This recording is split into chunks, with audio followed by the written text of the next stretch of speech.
Midnight Hollow. Subscribe for more horror stories. Watch and press the bell icon.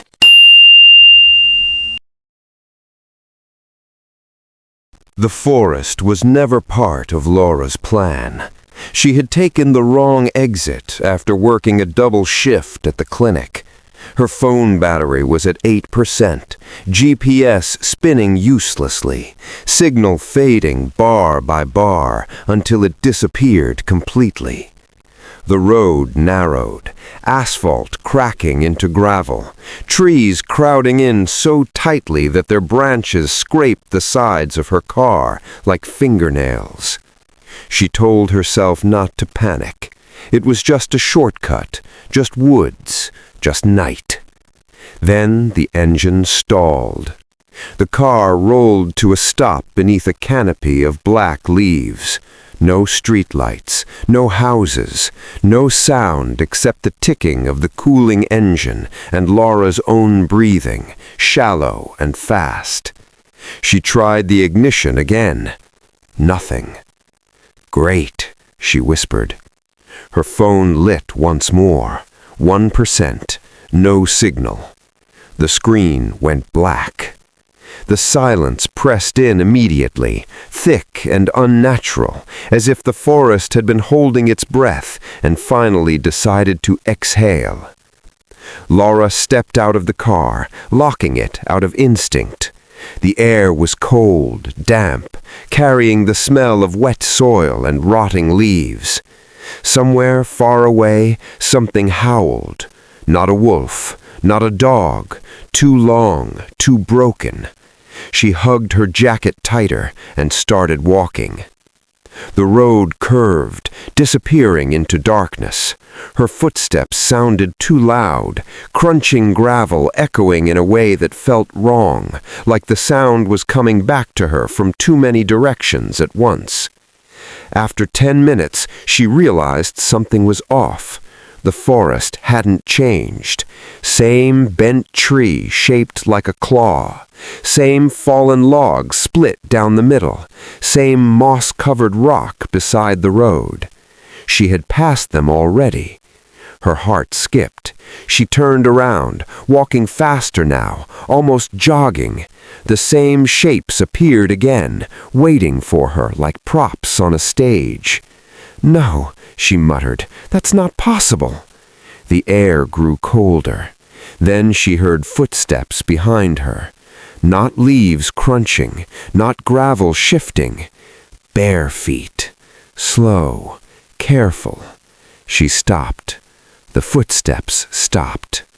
Laura turned slowly, pulse roaring in her ears. The road behind her was empty. Trees leaned inward, branches twisting like fingers, blocking out the sky. She laughed weakly. "Animals," she said out loud. "Just animals." The laughter died when she heard breathing, right next to her ear. She spun around, stumbling back, nearly falling. There was nothing there, but the air felt disturbed, like something large had just moved away. Her phone buzzed in her pocket. The screen lit up. No signal, no battery indicator, yet a message appeared. "Don't turn around again." Her stomach dropped. Her fingers trembled as she typed back, hands slick with sweat. "Who is this?" The reply came instantly. "You left the road." "I never left the road," she whispered.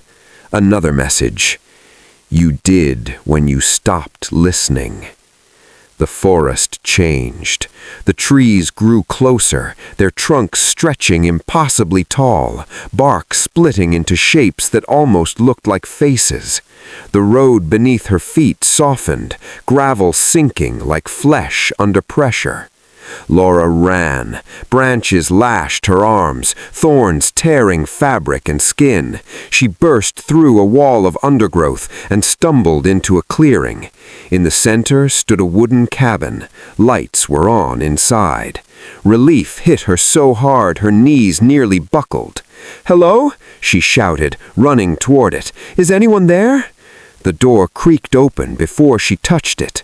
Warm yellow light spilled out, along with the smell of old wood and something metallic underneath. She stepped inside. The door slammed shut behind her. Laura jumped, heart hammering. The cabin was small, one room, sparsely furnished, a table, 2 chairs, a fireplace cold with old ash, no windows. Someone was sitting at the table. A woman. Her back was to Laura, long dark hair hanging straight and motionless. She wore a dress too thin for the cold, fabric stained darker at the hem. "Thank God, I'm lost. My car." The woman spoke without turning. "You shouldn't be here." Her voice was wrong, too layered, as if several voices were speaking at once, slightly out of sync. "I didn't have a choice. My car broke down. I just need help. A phone, anything." The woman slowly turned her head. Her face was Laura's face. Same eyes, same scar near the eyebrow from childhood, same expression of fear frozen too long. Laura screamed, backing into the door, clawing at the handle. It wouldn't move. "You always run," the thing said, standing now. "You always leave." "What are you?" Laura cried. The thing smiled, mouth stretching wider than it should. "I'm what followed you out here." The lights flickered. Suddenly, Laura was outside again, falling hard onto the forest floor. The cabin was gone. No clearing, no light. Her phone buzzed again. "You saw it too soon." She scrambled to her feet, tears streaming down her face. "Please, I don't understand. I just want to go home." A new message appeared. "The forest is home now."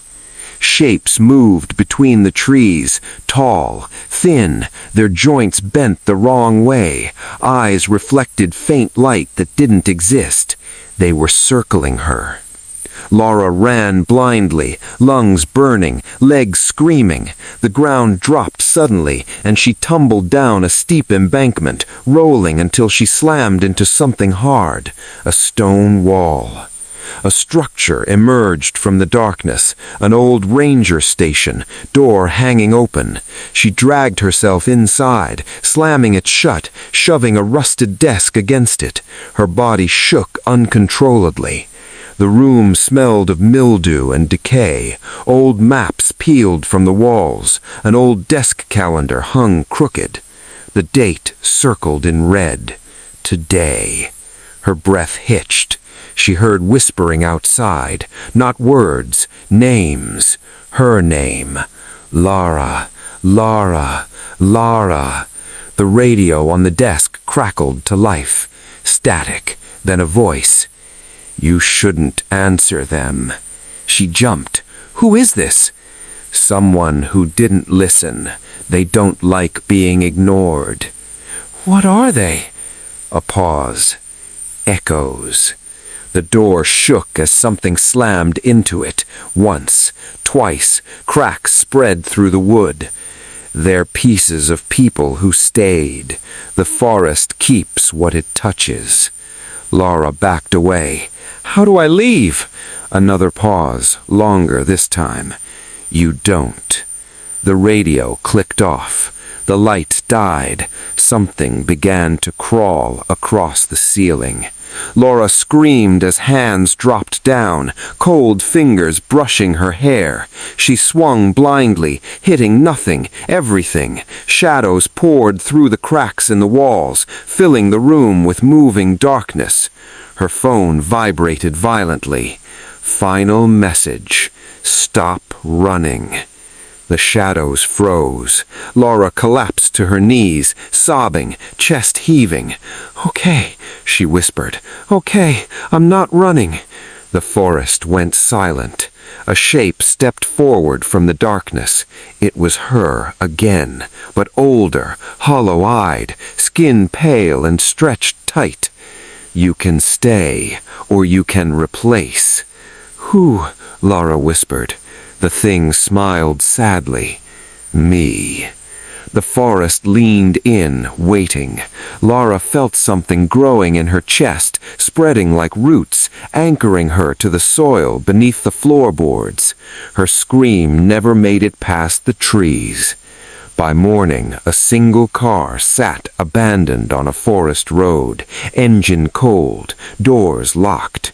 And deeper in the woods, something wearing Laura's face stepped onto the asphalt, breathing in the sunlight for the first time, smiling, because the forest was still hungry. Follow. Subscribe for more horror stories.